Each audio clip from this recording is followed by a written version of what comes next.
Hello YouTube and welcome back. I am Benjamin Williams and today we're going to be doing another lab within Boson NetSim. Today's lab is going to be on route selection by using administrative distance.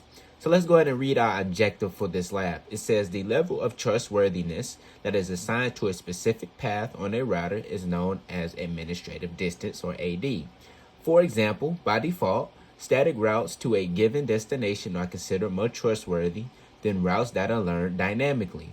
In this lab, you will learn how trustworthiness, as determined by administrative distance, affects route selection. You will also learn how to influence trustworthiness by modifying administrative distance. So we could take a look at the lab that we have.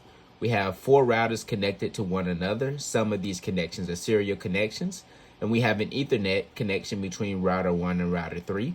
We can see that router 2, router 1, router 3, and also router 4 have their own networks connected to them. And then they have the networks that connects all of the routers together as well. All right. So let's take a look at the commands that we're going to be using for this lab. We have configure terminal, which enters global configuration mode from privilege exec mode. We have enable, which enters privilege exec mode. We have end, which ends in exits configuration mode. We have exit, which exits one level in the menu structure. We have IP route, prefix, and then the mask. And then we have address, and then we can specify the interface and also the administrative distance. This establishes a static route. We have show IP route, which displays the IPv4 routing table. And we have the trace route IP command, which displays a hop-by-hop path through a IP network. All right. So we could take a look at the IP address information. We have the IP address information for each device as well as for each interface and its subnet mask. We can review that if we wanted to and correlate that to the topology that we have. This is good information to have for troubleshooting purposes as well as for documentation purposes. All right. And we can see that the devices have their unique IP addresses as well. And this is good for troubleshooting as well as to know within the network itself. All right. So we're going to keep the topology up here in the top left. We're going to be doing our lab readings from the top right. And we're going to be doing our configuration down here at the bottom. All right. Let me adjust this camera just a little bit so we can have a better output of the router's CLI. All right. This is better right here. So let's go ahead and read our lab task. It says task 1, explore AD in the IPv4 routing table. It says in this task, you will examine how AD influences path selection by exploring the IPv4 routing table. You will also learn about the default AD values and how AD influences path selection. It says 2 separate values directly influence the path that a router inserts into the routing table. AD and metric. Router 1.1.1.1 has 2 paths to router 4 and the topology. If all routers in this scenario use OSPF as the routing protocol with the default AD, which path to router 4 will R1 insert into the routing table? So if we look at router 1 and we take a look at the lab topology and we're using OSPF to communicate different routes within the network, we know that R1 will take the route to R3 and also R4, and that is because the reference cost for OSPF for Ethernet link is lower than it would be for a serial connection. So OSPF is going to select the router for router 3, and then it's going to go down to router 4 because of the cost the cost metric that OSPF uses to define what the best route to a network would be. All right. So let's go ahead and move on to number 2. It says on router 1, issue the necessary command to trace the router 1's path to R4. Through which router did R1 forward the traffic? Why do you think router 1 inserted this path into the routing table? So if we go to router 1, we do an enable. Let's do a trace route to 4.4.4.4. All right. And if we look, we can see that it went to 203.0.113 as the first hop, and then it went to 203.0.113.9.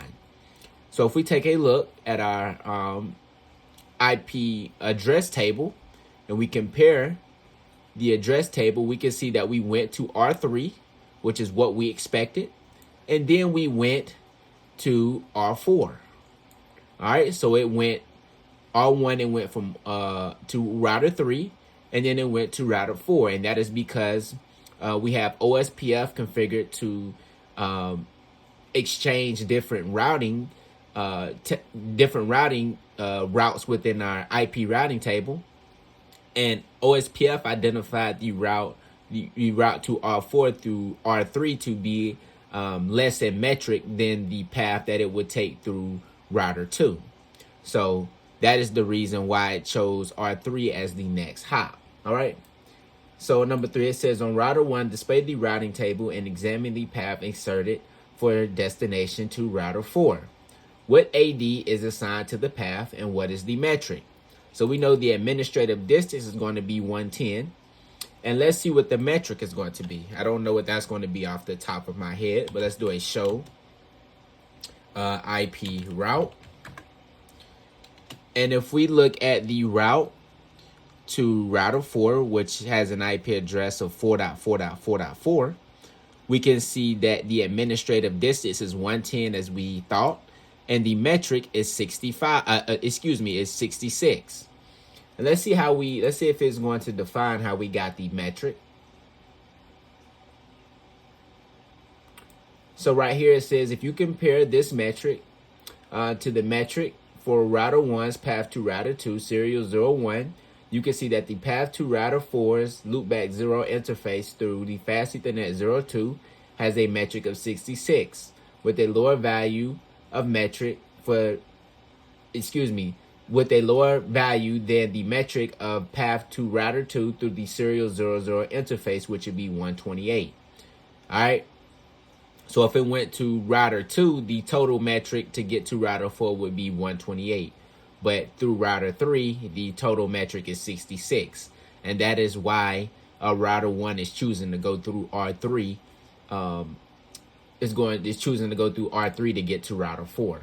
All right, so number 4, it says, suppose you modified the configuration so that the path between router 1 and router 2 and router 4 use EIGRP instead of OSPF.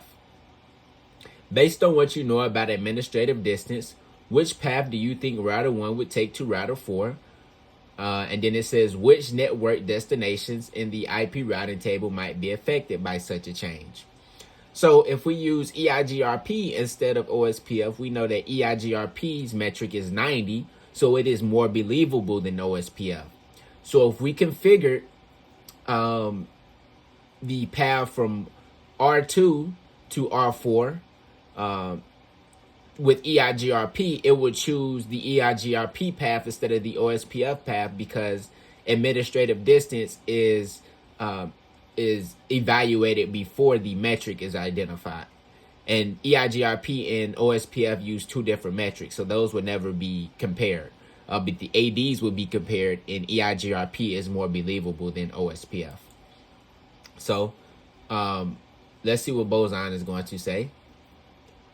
It says right here, if you modified the configuration so that the path between router 1, router 2, and router 4 use EIGRP instead of OSPF, router 1 will most likely insert that path as the best path to reach router 4's loopback 0 interface. This is because EIGRP by default has a higher level of trustworthiness than OSPF. As AD values decrease, the trustworthiness of the path increases. EIGRP has an AD of 90, which is lower than a higher trustworthiness than OSPF AD of 110. Because the paths to 4.4.4 will be learned by using different routing protocols, R1 will rely on AD instead of metric to choose the best path. And that is exactly what I just explained. All right. So right here on number 5, it says, based on what you know about AD, which path do you think R1 would take to router 4 if you configured a static route to 4.4.4.4 through router 2? How might this affect routes to other networks that have been configured on router 4? So if we configured a static route, we know that static routes have an administrative distance of a 1. So they are very believable. So if we configured a static route to R4 through router 2, router 1 would use the path to the static route, which would be to router 2. And that is because it would have a more believable administrative distance than any route learned dynamically. All right. So let's see what Boson is going to say. It says, based on the information you gathered so far, you should submerge that router 1 would take the path through the serial 00 interface to router R4 if you configured a static route to router 4. And the serial 00 link, if we look at the topology, is the path down to router 2. And it says this is because static routes have an AD value of 1, which is considered more trustworthy than OSPF value of 110. And then it says because only the path to 4.4.4 will be configured as a static route, R1's path through router 3 to other destinations on router 4 will remain unchanged. All right. So now it says task 2, it says modify router selection by using administrative distance. All right. So it says in this task, you will use administrative distance to influence the path that a router inserts into the routing table. As you make configuration changes, you will examine the routing table to determine how your changes affect the paths. There are a number of ways in which AD can be modified. Not every method will be explored. All commands in this task should be issued on router 1. So first off, it says display the routing table. What paths are forwarded through router 1 serial 00 interface? What do these paths have in common? So on R1, we have the routing table already up, but let's just type in the command again. Let's do a show IP route. Show IP route. And we want to identify the paths through the serial 00 interface. So if we take a look, we can see that this path to the 10.10.100 slash 27 network is through the serial 00 connection. We can see that this 203.0.113.4 OSPF learned route is through the serial 00 interface. And we can also see that the path to 2.2.2.2 is through the serial 00 interface. All right. So it wants us to identify what these paths have in common. So let's take a look. It says the common characteristics for these paths is that only paths that are connected to router 2 are forwarded through router 1 serial 00 interface. The 203.0.113.0/30 network directly connects R1 to R2. So that is this serial link. It says the 203.0.113.4/30 network connects R2 to R3. So that is, it should be a connection right here if it says it's a connection between router 2 and router 3. And then it says router 2's fast Ethernet 01's interface is directly connected to the 10.10.100. The 10.10.100.32/27 network. All right, so that is its LAN interface with this PC connected. And it says finally the IP address of 2.2.2.2 is assigned to router 2's fast Ethernet the router 2's loopback 0 interface. All right. So that is assigned locally. So number 2, it says trace the path to router 4's loopback 0 interface, which has an IP address of 4.4.4.4. What path does router 1 take? All right. So let's do a trace. Let's do a trace route to 4.4.4.4, and we should have that same path through router 3 because we have not made any changes. We know that is the best path to reach 203.0.113.13. All right. And if we take a look at the IP address table, we can see that it is going through router 3 first. That is 203.0.113.13, as we can see right here. And then 203.113.9, it is finally going to router 4 to get to router 4's loopback 0 interface. So number 3, it says configure a static route to the IP address 4.4.4.4 through router 2's serial 00's interface. Use the interface name and number, not the next hop IP address. All right, so we can see that the serial 00 interface on router 1 is going to be to router 2's interface, and we're configuring a static route. So that is going to change the routing table to reach 4.4.4.4 to be the static route instead of the dynamic route, because static routes have a better believability than dynamic routes such as OSPF. So let's go ahead and do this configuration. Let's do a configure terminal. Let's do an IP route to 4.4.4.4. And we want to do the next hop as the serial 00 interface. Oops, IP route. Okay, we need to do the destination prefix. I'm sorry. So 255.255.255.255. And we want to do serial 00. All right. So enter there. Now it says trace the path to R4's loopback 0 interface. What path does router 1 take now? So it should take the path through router 2 now. So if we do a end, and if I do a trace route to 4.4.4.4, we should take a different path this time. Yes. So we can see we're using 203.0.113.2. So if we take a look at that in the routing table, the IP address table, whose IP address is 203.0.113.2? We can see that that is router 2.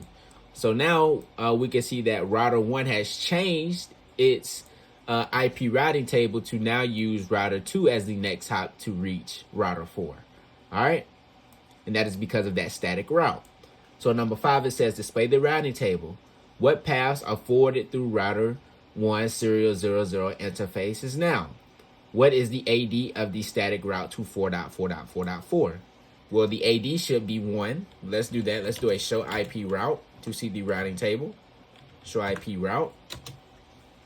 And we can see to the 4.4.4.4, we have this static route, and it is going out via the serial 00 port, which is the connection down to router 2.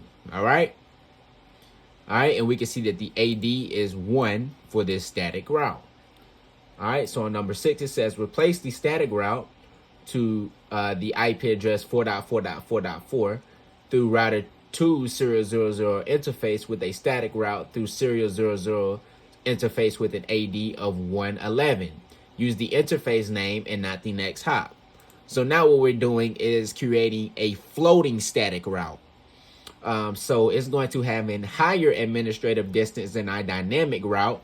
So our dynamic route is going to be used now instead of the static route. And if something happens to the dynamic route, then the static route will be able to take over. All right. So let's go back to router 1. We're already here. Let's do a configure terminal. Let's do an IP route to 4.4.4.4. Let's do a destination prefix of a 255.255.255.255. Let's do a serial 00.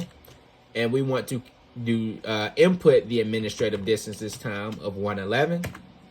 Hit enter. So now, if I do a do show,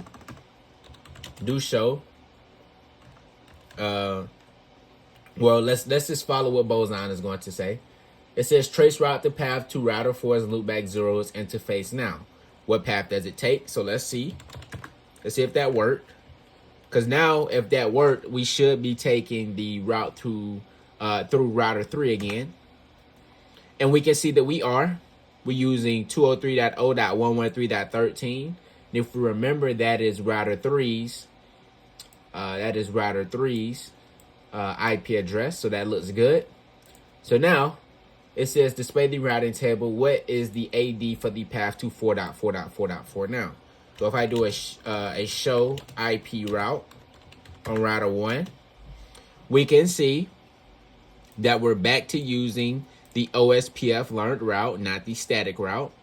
And that is because we configured a floating static route to have a higher administrative distance, which is 111 for the static route, but OSPF has a administrative distance of a 110.